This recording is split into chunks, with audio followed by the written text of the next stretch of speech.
नमस्कार। हम देखते हैं कि गुणनखंड कैसे किया जाता है। शुरू करते हैं गुणनखंड। गुणनखंड करने से पहले कुछ बातों को जान लेते हैं। देखिए, हमेशा ये याद रखिएगा कि x के पावर 0 का मान जो होता है 1 होता है, y के पावर 0 का मान 1 होता है और z के पावर 0 का मान 1 होता है। अब कैसे x के पावर 0 का मान 1 आया है देख लीजिए। जैसे देखिए, ये वास्तव में ऐसे था, x के पावर 0 जो लिखा गया है वह x बटा x था, x बटा x था वह। तो x के पावर 1 लिखा गया है, यहाँ नीचे x के पावर 1 लिखा गया है। इसको बराबर करके हम लिख सकते हैं। देखिए, x के पावर 1 है तो x के पावर 1 लिख दिए। अब ये जो नीचे लिखा गया है उसको हम ऊपर लेकर जाएंगे। ऊपर लेकर जाएंगे तो गुणा का चिन्ह लगाएंगे और x है तो x लिख लेंगे। यही जो 1 लिखा गया है नीचे देखिए प्लस है, घात 1 प्लस में है नीचे, और वही ऊपर जाता है तो आपका माइनस में हो जाता है, -1 हो जाएगा, -1 हो जाएगा। अब देखिए, इसको आधार कहते हैं। ये आपका आधार है और ये ऊपर वाला घात बोला जाता है भाई। तो देखिए, ये आधार अगर बराबर है तो उसको एक बार लिख लेंगे, ठीक है। एक ही जैसा है तो एक बार उसको लिख लेते हैं। अब घात जो 1 लिखा हुआ है इसको 1 लिख लेंगे, ये -1 है तो -1 लिख लेंगे। तो देखिए, एक प्लस है और एक माइनस है, एक प्लस है एक माइनस है। एक में से एक को घटाएंगे, प्लस माइनस है तो भाई घटा देंगे। एक में से एक को घटा दिए, कितना आया? 0। तो x के पावर 0 और x के पावर 0 का मान 1 हो गया। कैसे? देखिए, x बटा x 1 का x 1 का x, 1 में 1 का भाग दे देते हैं तो 1 आ जाता है। तो उसी प्रकार इसको हल करने पर ये देखिए x के पावर 0 आ गया और 0 x के पावर 0 का मान 1, क्योंकि यहाँ से देखिए x बटा x से x कट गया, x 1 का x 1 का x, 1 में 1 का भाग देंगे भाई 1 आ जाएगा। जैसे देखिए, मान लीजिए जैसे 2 बटा 2 है तो भाई 2 1 का 2, 2 1 का 2 बराबर 1 में 1 का भाग देंगे 1 आता है। तो इसी को जो है, इसी चीज़ को ऊपर करके ऐसे हल करके किया गया है। तो x के पावर 0 आया है, x के पावर 0 का मान 1 होता है। x के पावर अगर 0 लिखा हो तो उसका मान 1 होगा, और जैसे लिखा हो 2 के पावर 0, 2 के पावर 0 का भी मान क्या होगा? 1 होगा। 2 के पावर 0 का भी मान 1 होगा। चाहे 100 के पावर 0 लिखा हो, 100 के पावर 0 लिखा हो, तब भी उसका मान क्या होगा? आपका क्या होगा? 1 होगा।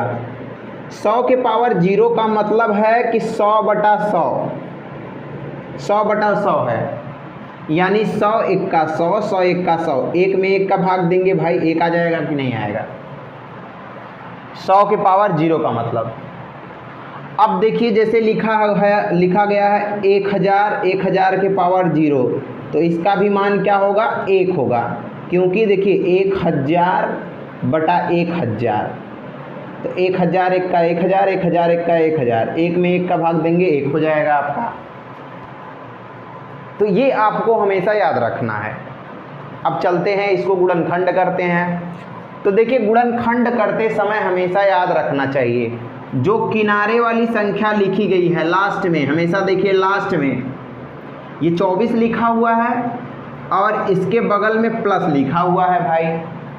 तो गुणा करने पर 24 आना चाहिए, ये आना चाहिए। ऐसी दो संख्याओं का गुणा करिए आप, ऐसी दो संख्याओं का आप गुणा करिए। गुणा जब करेंगे उन दोनों का तो 24 आएगा, गुणा करेंगे तो 24 आएगा, और जब उन दोनों को जोड़ेंगे तो 11 आएगा। गुणा करेंगे तो 24 आएगा और जब जोड़ेंगे तो 11 आएगा।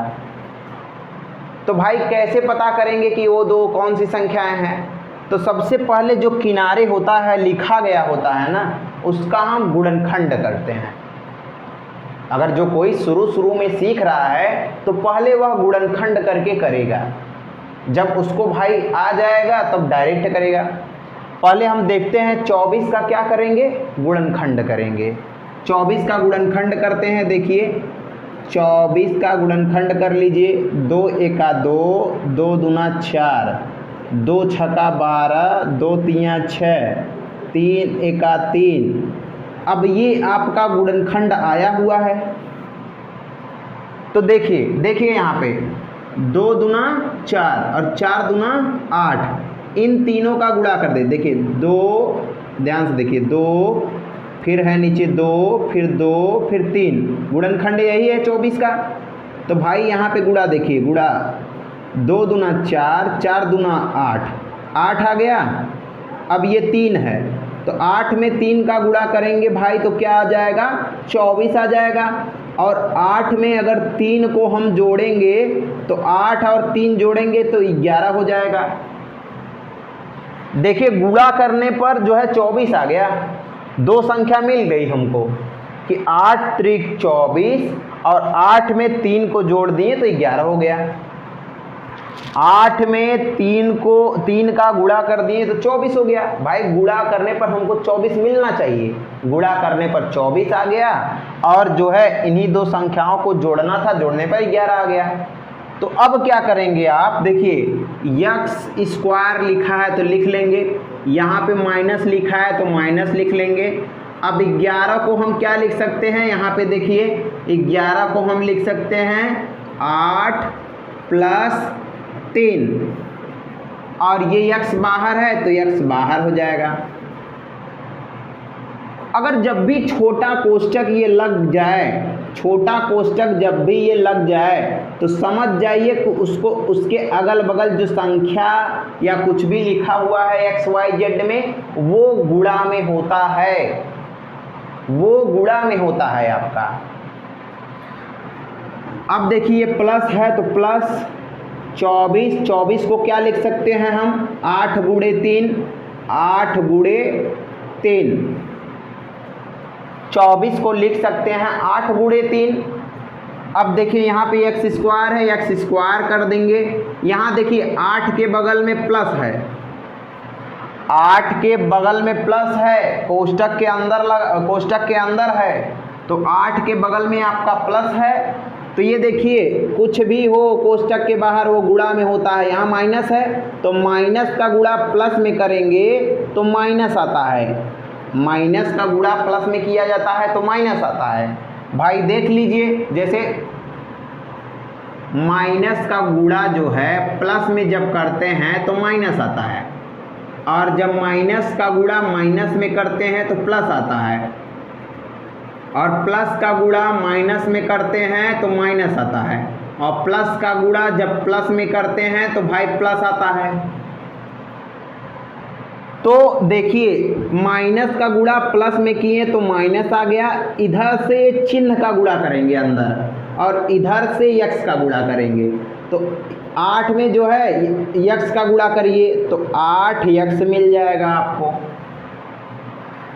अब यहाँ से देखिए ये माइनस है और यहाँ प्लस है, माइनस का गुणा प्लस में करेंगे तो माइनस और यक्स का गुणा 3 में करेंगे तो 3x, अब प्लस ये 8 गुणे 3।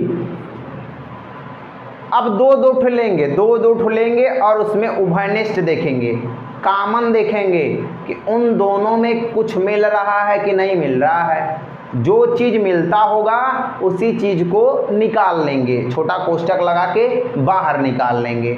जैसे यहाँ पे देख लीजिए, जैसे 2 गुणे 3 लिखा हुआ है प्लस 7 गुणे 2, तो यहाँ पे इस वाले पार्ट और इस वाले पार्ट दोनों पार्ट में आपको क्या मिल रहा है, 2 और यहाँ पे 2 मिल रहा है भाई, 2 मिल रहा है और 2 मिल रहा है। तो इसी को उभयनिष्ठ कहते हैं। एक बार 2 बाहर यहाँ से 2 बाहर निकल गया तो छोटा कोष्टक लगाएंगे 3 प्लस 7 कहने का मतलब है कि अगर दोनों में मिलेगा जो चीज़ उसको बाहर निकाल लीजिए और कोष्टक लगा दीजिए, जो बची हुई चीज़ है उसको कोष्टक लगा के अंदर कर दीजिए। तो यहाँ पे देखिए ये x की पावर 2 और 8x है, तो इसमें क्या मिल रहा है, तो देखिए x के पावर 2 लिखा है और यहाँ पे x है, तो x के पावर x यहाँ पे 2 ठो है, यहाँ पे एक ठो x है, तो भाई एक ठो x मिल रहा है, तो यहाँ से एक ठो यहाँ से एक ठो यहाँ से, एक ही ठो निकलेगा बाहर। जैसे 2 ठो है ना, एक ही चीज़ या 2 ठो है भाई, तो निकाल देंगे बाहर और यहाँ पे क्या हो जाएगा, x बचेगा, ये माइनस है तो -8 लिख देंगे। अब कोष्टक लगा देंगे। अब देखिए ये माइनस का चिन्ह है, माइनस का चिन्ह लगाएंगे और यहाँ पे देखिए 3 और यहाँ पे देखिए 3 है। इसमें आपका क्या मिल रहा है, 3 मिल रहा है, 3 मिल रहा है, तो इसको हम बाहर निकालेंगे। तो भाई इस 3 को हम बाहर निकालेंगे और जब भी कोष्टक लगाएंगे तो ये वाली संख्या बची है इसमें से x और ये प्लस है, तो ये माइनस था ना, बाहर निकल गया है। कोष्टक लगाते मान अगर यहाँ पे माइनस है भाई, तो अंदर वाला जो चिन्ह है यहाँ पे क्या हो जाएगा, प्लस है तो माइनस हो जाएगा।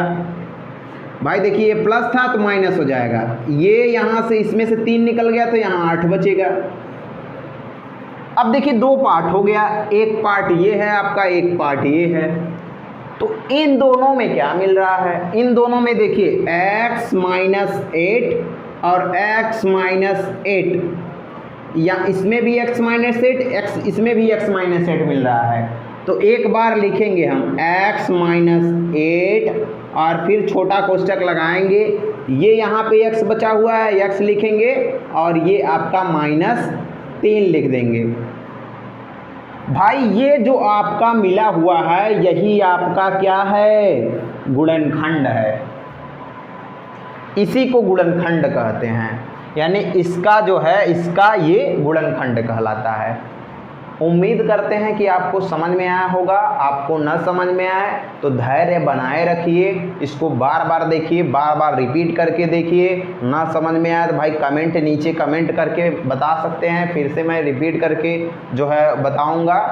ठीक है, आप जो है धैर्य बना के रखिए और अच्छे से जो है उसको पढ़ते रहिए, आपको ज़रूर आएगा। ठीक है, धन्यवाद।